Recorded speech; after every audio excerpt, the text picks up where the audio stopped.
Hello everyone, DC Fan 99 here.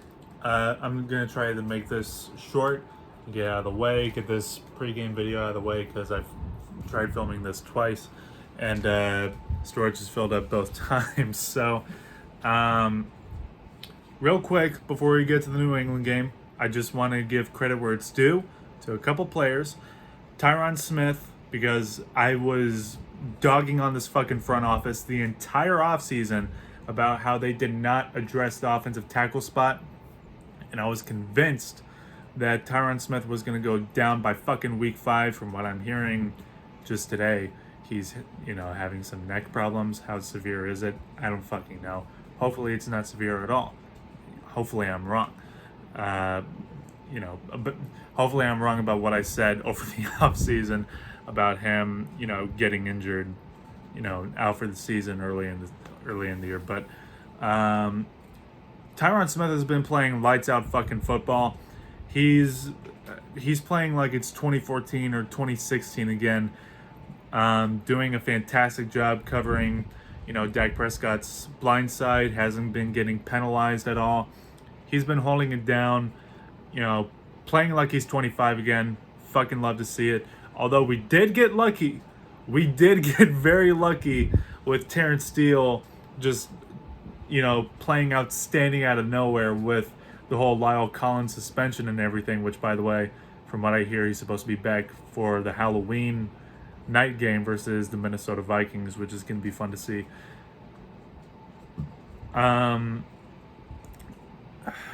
So we absolutely did get lucky there.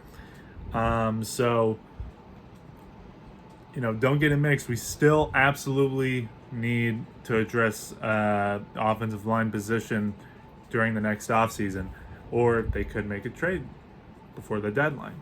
I don't fucking know. I highly doubt it because, Stephen Jones and Mike McCarthy, they're fucking, oh, we like our guys, but, anyways. Very happy with how Tyron Smith has played, and we got extremely lucky because if Terrence Steele was playing the same way he did, last year, I feel like our record would be a bit different than what it is now. So he's been playing fantastic, though. Very happy about that. And Anthony Brown also.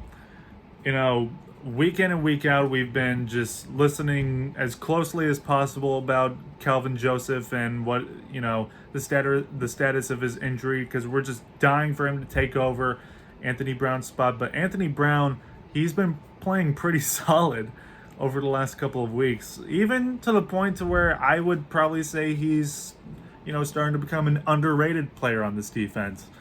Calvin Joseph is practicing this week, though. I doubt he's going to play this Sunday. But it's going to be interesting to see what happens when he takes the field, to start to evaluate kind of what we got in our second round pick this year, and if he's going to be splitting snaps with, Anthony Brown. It'll be interesting to see for sure because so far our rookies have been fucking home run after home run. So very excited to see that. But the New England Patriots. Fucking hate this team. I fucking hate this team. We've lost the last 6 straight games versus the last 6 straight games versus the New England Patriots. Have not beaten them since '96. Okay? I'm fucking sick of it. Now, this is a trap game also because while they're 2-3, let's face it, they could pretty easily be 3-2 or 4-1. So definitely got to take them seriously, which the Dallas Cowboys have absolutely done. They played down to their competition a little bit, through the first half versus the New York Giants. But for the most part, they've been fucking ready for their opponents big time. Versus Carolina, we got burned by Sam Darnold for 2 rushing touchdowns, and I'm not gonna lie. The week leading up to the New York Giants, I'm like, Jesus fucking Christ, we're going against Daniel Jones, possibly the fastest quarterback in the NFC, period. He's going to burn us for a few. If Sam Darnold got 2, but we game planned for him big time. Micah Parsons, he was all over him, creating pressure. Jabril Cox keeping him out of the fucking end zone. I'm just saying, I don't think either Leighton Vander Esch or Jalen Smith would have made that play. That's just my opinion. Although Vander Esch did look a little bit better versus New York last Sunday. But anyways, we've been pretty good, at game planning for our opponents. It's just got to come through and execute in key moments of the game where we really need to. The key to winning this game, I believe, is going to be sticking with the main game plan offensively. Just, give the rock to our two-headed beast in the backfield, Zeke and Pollard. Keep the game off of Dak's shoulders. Don't have him throw the ball 50-plus fucking times. And defensively, we got to cover the tight ends. That's been probably our biggest bugaboo defensively. The one team that we've played this year that didn't give us any trouble with their tight end has been Carolina. Outside of that, we struggled covering Gronkowski. We struggled with what's his name? Jared Cook, I think, for the LA Chargers. We struggled with Zach Ertz and Dallas Goedert versus the Philadelphia Eagles. And I probably wouldn't say struggled, but I feel like Evan Ingram got away from us a couple times versus the Giants.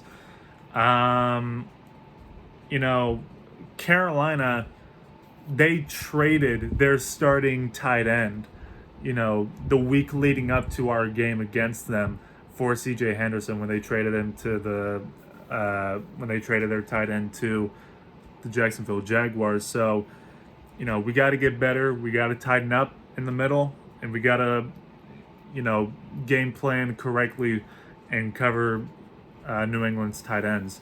If we can do that, they have the worst or one of the worst, running games in the NFL.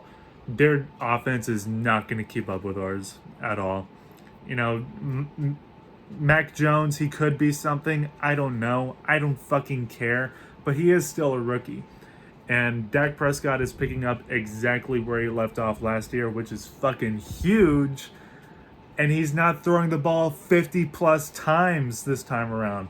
We're not down by a huge fucking margin all the time this year, which is amazing for us.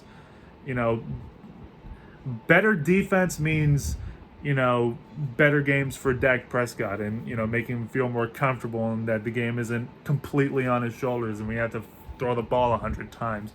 But anyways, I do feel confident going into this game. Just can't play down to our competition. And we got to execute in those key moments, right? And I've been pretty harsh with, as far as criticism goes, or it seems like I'm being harsh, but man,